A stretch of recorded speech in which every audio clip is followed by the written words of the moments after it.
अस्सलाम वालेकुम ninth class. बेटा उम्मीद है आप सब खैरियत से होंगे। मेरा नाम फरमान अहमद है और ऑनलाइन लेक्चर बेटा जो हमारे चल रहे हैं क्लास 9 फिजिक्स में चैप्टर नंबर 5 हमने डिसाइड किया था। बेटा हमने ऐसे चैप्टर डिसाइड किए हैं जिनका बोर्ड पॉइंट ऑफ व्यू से वेटेज कुछ कम है, ठीक है, ताकि इस टाइम ड्यूरेशन में आप प्रॉपरली उन चैप्टर्स के ऊपर फोकस करें जिनकी बोर्ड में परसेंटेज कम है, ठीक है। तो जब इंशाल्लाह अल्लाह के हुक्म से जब आप जून में या जुलाई में जब स्कूल आएंगे तो हम वो चैप्टर्स करेंगे जो बोर्ड पॉइंट ऑफ व्यू से इंपॉर्टेंट है, ठीक है। तो इसके इन तमाम लेक्चर्स के बारे में इंशाल्लाह क्यूरी भी हमारे स्कूल की तरफ से स्टार्ट होने लगी है। तो चले बेटा आज का हम लेक्चर स्टार्ट करते हैं, ठीक है। आज का लेक्चर नंबर 5 पार्ट 3, ठीक है। ये आज का हमारा इस चैप्टर का लास्ट लेक्चर है, ठीक है।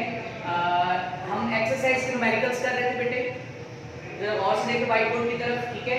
एक चीज मैं आपको पहले बता दूं, 5.7 तक बेटा हमारे न्यूमेरिकल्स हो चुके थे। 5.8 न्यूमेरिकल जो है ना बेटा वो डिफरेंट तरीकाकार से करवाए जाते हैं, ठीक है। तो एक तो इतना इम्पोर्टेंट भी नहीं है, लेकिन मैं आप जब क्लास में आएंगे, ठीक है, जैसे एक आपको याद होगा 2.7 हमने एक न्यूमेरिकल स्किप किया था और एक अदर न्यूमेरिकल शायद हमने चैप्टर नंबर 3 में भी स्किप किया था। तो 5.8 न्यूमेरिकल भी उनके साथ ही इंशाल्लाह हम क्लासरूम के अंदर करेंगे, क्योंकि इसकी डेरिवेशन थोड़ी सी लेंथी है, ठीक है। और इसको प्रॉपर व्हाइट बोर्ड पे करवाने के लिए मुझे मतलब पूरा एक लेक्चर चाहिए।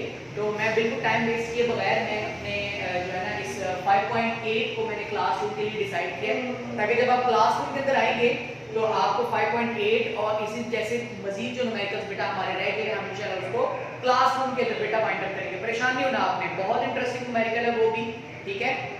हम उसको प्रॉपर्ली डेरिवेशन के साथ इसको यूनिट प्रूफ के साथ हम लोग इसको लेकर चलेंगे।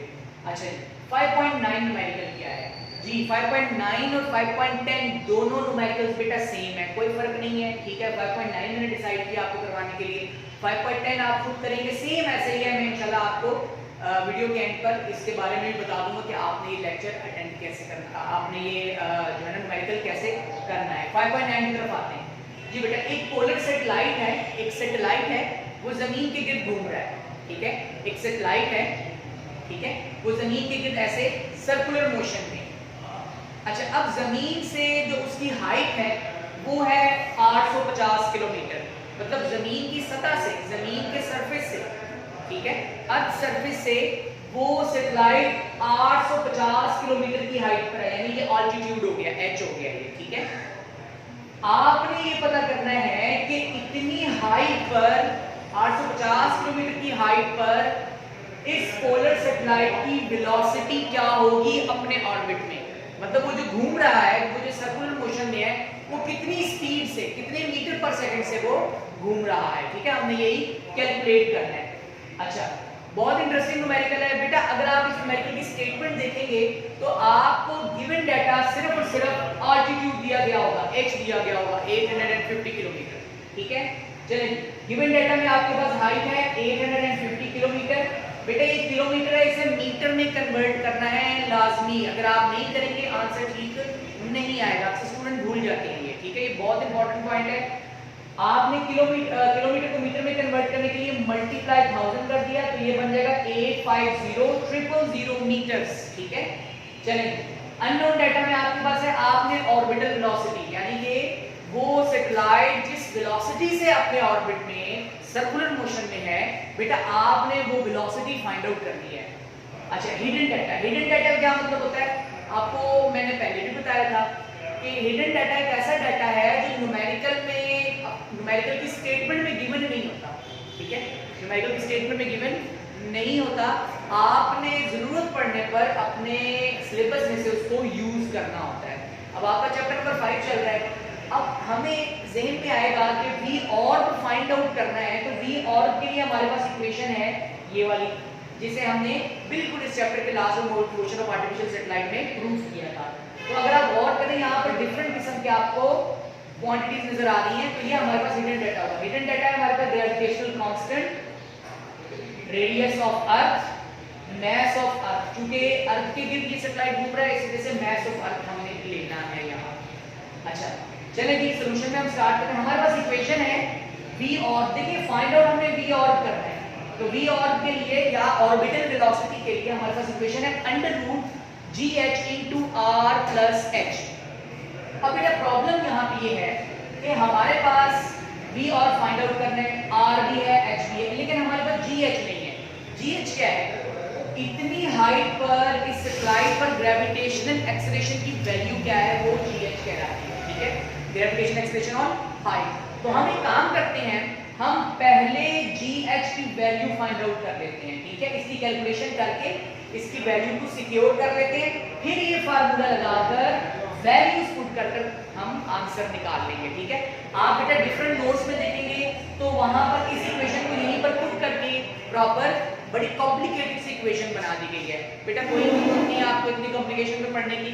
ठीक है, आपको इजीएस्ट वे बता रहा हूं कि पहले जीएच की कैलकुलेशन कर लें, उसको सेव कर लें, जैसे कि मैंने यहाँ पर इसको सेव किया हुआ है। ठीक है, उसके बाद आप इस वैल्यू को यहाँ पुट करके कैलकुलेशन करके आप अपना आंसर निकालेंगे। ठीक हो गया? चलिए आते हैं हम अपने कैलकुलेशन की तरफ। GME divide by R plus H का होल स्क्वायर। जी, और से देखिए G की जगह पर G की वैल्यू लगा दी है, ग्रेविटेशनल कांस्टेंट की, मास ऑफ अर्थ की वैल्यू लगा दी बेटा हमने, और ब्रैकेट में R प्लस H का whole square 6.4 multiply 10 power 6 plus 850,000 into whole square. अच्छा, जब हम इन दोनों को मल्टीप्लाई करेंगे तो 40.038, ठीक है, 6.673 को आपने 6 के साथ मल्टीप्लाई किया तो 40.038 आता है। ठीक है, फिर सुने, 6.673 को बेटा 6 के साथ मल्टीप्लाई करेंगे 40.038 आएगा। 10s power -11 as it is लिख दिया, 10s पावर 24 एज इट हमने बेटा लिख दिया। ठीक है, अब हमने यहाँ पर कैलकुलेटर से इस वाले जो है ना पार्ट को भी हमने सॉल्व करना है, डिनोमिनेटर को भी सॉल्व करना है। कैसे? Bracket open, button 6.4 exponent button 6, ठीक है, प्लस 850,000 ब्रैकेट क्लोज स्क्वायर। हमारे पास वैल्यू बन जाती है 5.256 मल्टीप्लाई 10 की पावर 13। ठीक है, अक्सर स्टूडेंट को कैलकुलेटर यूज करना नहीं आ रहा होता, क्यों नहीं? तो इंशाल्लाह मैं आपको कैलकुलेटर की यूजेज के बारे में भी बताऊंगा और प्रॉपर कोशिश करूंगा कि कुछ स्लाइड्स बना दूं कि कैलकुलेटर्स कैसे यूज करते हैं। ठीक है, परेशान नहीं होना आपने। अच्छा, अब हमने क्या किया कि 40.038 डिवाइड बाय 5.256 को एज इट इज लिख लिया, 10 की पावर -11, 10 s पावर 24, नीचे 10 की पावर पॉजिटिव 13 है बेटा, ऊपर जाकर -13 हो जाएगी। ठीक है, अच्छा, अब इसे इस पर डिवाइड कर दिया, नॉमिनेटर को डिनोमिनेटर में डिवाइड करते हैं, 7.617 आता है। ठीक है, इसको इस पर डिवाइड किया, 40.038 को 5.256 पर डिवाइड किया, 7.617 आता है कैलकुलेटर पर। ठीक है, जबकि यहाँ देखिए बेसिस सेम है, इनकी पावर्स मैंने ऐड कर दी है। अच्छा, अब ये बन जाएगा 0। ठीक है, तो 10 की पावर 0 1 के बराबर होगा। आपको प्रीवियस लेक्चर में मैंने बताया था जिस चीज की पावर 0 होती है वो बेटा 1 के बराबर होता है। तो ये बन जाएगा 7.617 मल्टीप्लाई बाय 1, GH की वैल्यू यानी कि इस पोजीशन पर जो ग्रेविटेशनल एक्सेलरेशन है, जमीन पर कितनी है? जमीन पर 10 मीटर पर सेकंड स्क्वायर है, तो हाइट पर जाने की वजह से ये रिड्यूस हो गई है, आपको याद हो। अब यहाँ इस स्लाइड पर कितनी है? 7.617 मीटर पर सेकंड स्क्वायर। ठीक है, तो ये आपके पास उस पोजीशन पर ग्रेविटेशनल एक्सेलरेशन की वैल्यू आ गई। अब हमारे पास डाटा कुछ इंटरेस्टिंग बन चुका है बेटा। अब हम इसी इक्वेशन को यूज करेंगे। नाउ हमने इक्वेशन लिख ली, अब हमारे पास GH मौजूद है। जी हाँ, हमने कैलकुलेट कर ली। अब हम ये इक्वेशन डायरेक्ट लगा सकते हैं। चलिए, वैल्यू लगाई हमने GH की जगह पर 7.617 जो हमने कैलकुलेट की थी, ब्रैकेट में लिखा R प्लस H, R और H की वैल्यू लगा दी हमने। ठीक है, अच्छा, दोनों को बेटा आप ऐड करेंगे तो आपके पास आ जाएगा 7250000। ठीक है, ये सारा का सारा रूट के अंदर आ रहा है, अंडर रूट में। क्लियर? अक्सर स्टूडेंट ये रूट साइन प्रॉपर नहीं लगाते, वैल्यू को रूट के बाहर लगा देते हैं, बेटा ये गलत हो जाता है। ठीक है, आपने ख्याल रखना है। अच्छा, अब हमने क्या करना है, हमने इस वैल्यू को इसके साथ मल्टीप्लाई करना है। मल्टीप्लाई करने से बेटा ये वैल्यू आ जाती है हमारे पास। इसी वैल्यू की हमने रूट ले लेनी है अब। ठीक है, जब हम रूट लेंगे तो हमारे पास आंसर आता है 7431 मीटर पर सेकंड। ये है बेटा आपका आंसर जो हमने कैलकुलेट करना था। ठीक है, जो हमने फाइंड आउट करना था। इसका मतलब ये हुआ कि 850 किलोमीटर की हाइट पर, 850 किलोमीटर की हाइट पर, 850 किलोमीटर की हाइट पर जो सैटेलाइट है जिसकी ग्रेविटेशनल एक्सेलरेशन वैल्यू ये है 7.617, वो कितनी वेलोसिटी से बेटा मूव करेगा?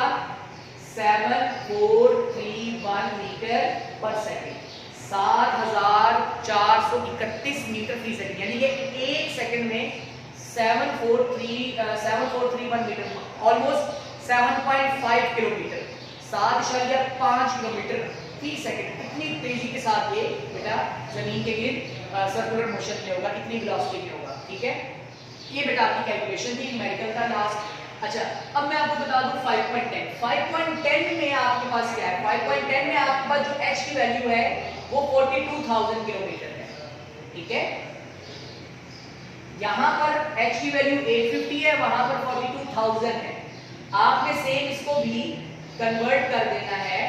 ठीक है, आपने सेम इसको भी कन्वर्ट कर देना है मीटर्स में, तो ये बन जाएगा 42000, फिर आगे मजीद 3 zeros मीटर डालेंगे। अब आप चाहे इतनी बड़ी वैल्यू लिखे, आप एक काम करें, आप इसको साइंटिफिक नोटेशन में लिख लें। ठीक है, डेसिमल पॉइंट इधर है, 1 2 3 4 5 6 7, तो ये बन जाएगा 4.2 मल्टीप्लाई 10⁻⁷ मीटर्स। ठीक है, आप इस वैल्यू में लिख सकते हैं। ठीक है, 42,000 किलोमीटर। ठीक है, इसको मैंने कन्वर्ट कर दिया। अब आपके पास ये h है, बाकी सेम बेटा तरीकाकार यही आएगा। जहां वैल्यू h की हमने 850 लगाई थी या ये वाली वैल्यू लगाई थी, उसकी जगह पर हम ये वैल्यू लगाएंगे और अपनी कैलकुलेशन को बेटा स्टार्ट करेंगे और एंड तक बेटा इसको आंसर लेके चलेंगे। सेम ऐसे ही न्यूमेरिकल है, सेम ऐसी डायग्राम बनेगी, सिर्फ h की जगह पर ये वैल्यूज आ जाएंगी, बाकी कैलकुलेशन और तरीकाकार बेटा सेम है। ठीक है, वीडियो को आप एक दो दफा गौर से देखें। ठीक है, पहले आप स्टेटमेंट को पढ़ें, आप देखिए कि सर ने आज कौन सा न्यूमेरिकल करवाया, 5.9 न्यूमेरिकल है, लेक्चर 5 का पार्ट 3 है। ठीक है, आप इसको गौर से देखें और सेम इसी पैटर्न पर बेटा आपने अपनी वर्कशीट्स भी फिल करनी है और जो स्पेसिफिक टाइम आपको टाइम जो दिया गया है उसके आपने तमाम असाइनमेंट्स और वर्कशीट्स को एज इट इज आपने सबमिट करवानी है, ताकि मैं उनको बैठ के चेक करूँ और मैं देखूँ कि भाई मेरे स्टूडेंट जो है ना कुछ क्लिक भी कर रहे हैं कि नहीं कर रहे। ठीक है, हम अनकरीबी क्यूरीज भी स्टार्ट करने लगे हैं। ठीक है, जिससे हर स्टूडेंट जो है ना इंडिविजुअली अपने टीचर्स के साथ कांटेक्ट करके अपनी तालीमी सरगर्मी के बारे में, अपने सब्जेक्ट के बारे में क्वेश्चंस करेगा। ठीक है, मजीद ये है कि इसके बाद जो हमारा नेक्स्ट चैप्टर होगा, ठीक है, ये हमारा चैप्टर माइंड अप हो चुका है अल्हम्दुलिल्लाह।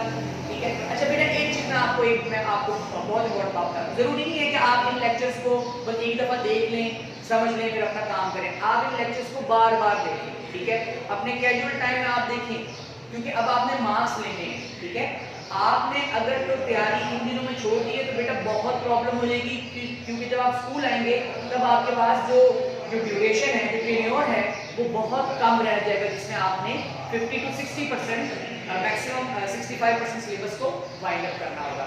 ठीक है बेटा जी, इंशाल्लाह जब आप स्कूल आएंगे तो इन्हीं चैप्टर्स को इन चैप्टर से रिलेटेड आपके असेसमेंट्स होंगे। ठीक है, आपके पास वीडियोस ऑलरेडी मौजूद होगी, हर टीचर का कांटेक्ट होगा जिससे आप इन वीडियोस के लिंक ले सकेंगे। ठीक है, मेरा अपना भी पेज है, उस पेज के ऊपर भी मैं ये सारी वीडियोस अपलोड करूंगा इंशाल्लाह आपके लिए, ताकि आप वहां जाकर ये लेक्चर्स लें। ठीक है, हर स्टूडेंट को जहां प्रॉब्लम होगी वो इंडिविजुअल घर बैठ के भी इन लेक्चर्स को लेगा और प्रॉपर घर में बैठ के उन लेक्चर्स को देखने के बाद अपने क्वेश्चंस नोट करेगा कि सर इस स्टेप के बाद आपने वो जो समझाया था सर वो काइंडली जरा मुझे दोबारा बता दें, तो वो मैं हर एक स्टूडेंट को इनफरादी तौर पर उसके रजिस्टर के ऊपर चीज़ें समझा दूंगा। ठीक है बेटा, वीडियो को दोबारा देखिएगा और प्रॉपरली इसकी कैलकुलेशन को समझें, हर एक चीज़ को गौर से सुने, हैंड भी लगाएं। ठीक है, खास तौर पर ताकि आपको मेरी बात और मेरी आवाज़ प्रॉपर क्लियर हो। ठीक है, और आपको कैलकुलेशन की समझ आए। 5.10 के बारे में मैंने बता दिया आपको, 5.8 के बारे में बता दिया है। इंशाल्लाह मज़ीद आप ये चीज़ें देखेंगे। हम जो नेक्स्ट चैप्टर स्टार्ट करेंगे वो भी ऐसा चैप्टर होगा जो जल्दी बाइंड अप हो सकता हो, जिसका वेटेज कम हो। ठीक है बेटा, मज़ीद ये कि अपनी असाइनमेंट्स काइंडली बेटा आप एज इट इज़ और जल्दी जमा करवाएं। Thank you.